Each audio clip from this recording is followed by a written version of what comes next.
দিল্লি না ঢাকা। হাদি ভাই আমার কিংবা আপনার না, হাদি ভাই সারা বাংলাদেশে গণতন্ত্রের প্রশ্নে, বাংলাদেশের প্রশ্নে, জুলাইয়ের প্রশ্নে হাদি ভাই এমন একজন মানুষ যে কখনো কোনো কিছুর সাথে আপোষ করে।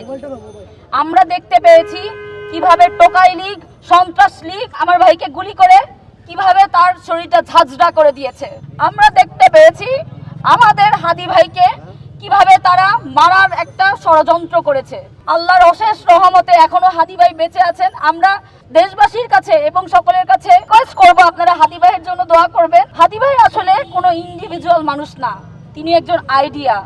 আপনারা একটা ইন্ডিভিজুয়াল মানুষকে সরিয়ে দিতে পারেন কিন্তু তার আইডিয়াকে সরিয়ে দিতে পারেন না। একটা ইন্ডিভিজুয়াল মানুষ হয়েও সে বাংলাদেশের প্রতিটা মানুষের, প্রতিটা ঘরের বুকে এমন ভাবে জায়গা করে নিয়েছে, আস্থা করে নিয়েছে।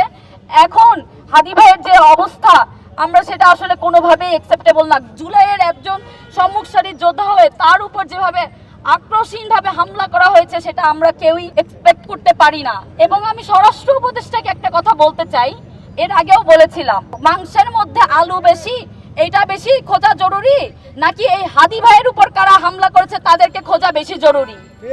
আপনাকে ওইখানে মাংসের ভিতরে আলু দেওয়ার জন্য ওখানে ডাকা হয়নি, আপনাকে ওখানে মাংসের ভিতরে আলু দেখানোর জন্য বসানো হয়নি, আপনাকে বসানো হয়েছে এই দেশের আইন শৃঙ্খলা ঠিক করতে। কি করছেন আপনি? লাস্ট 1 বছর ধরে আপনার কার্যক্রম দেখছি, একটা অপদার্থ এবং অধর্ম উপদেষ্টা আপনি। আপনি যদি হাদি ভাইয়ের এই কে হামলা করেছে তা যদি আপনি না বের করতে পারেন, আপনি দ্রুত পদত্যাগ করুন, না হলে ছাত্র জনতা আপনাকে টেনে হিচড়ে আপনাকে নামাবে। আমরা সর্বশেষ আমি বলতে চাই, আপনারা সকলে হাদি ভাইয়ের জন্য দোয়া করবেন। হাদি ভাই যেন সেই হাসি মুখে, সেই সুন্দরভাবে আবারও আমাদের মাঝে ফিরে আসতে পারে, সেই দোয়া আমি সারা বাংলাদেশের মানুষের কাছে কামনা করি।